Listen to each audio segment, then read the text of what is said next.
আসসালামু আলাইকুম। আজ আমি রান্না করব কাঁঠালের বিচি আর পটল দিয়ে ছুরি শুটকির মজাদার রেসিপি।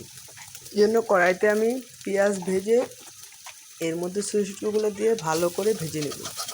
ভাজা হয়ে গেলে একে একে আমি মরিচের গুঁড়া, হলুদ গুঁড়া, আদা রসুন সব কিছু দিয়ে ভালো করে মশলাটাকে আমি কষিয়ে নেব। পরিমাণ মতো লবণ দিয়ে দিব। এখন এর মধ্যে আমি পরিমাণ মতো পানি দিয়ে আবার ভালো করে মশলাটাকে কষিয়ে নেব।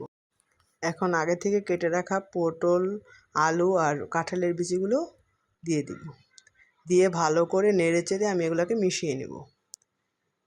কিছুক্ষণের জন্য ঢেকে রাখবো। ঢাকনা খুলে পরিমাণ মতো পানি দিয়ে দিব।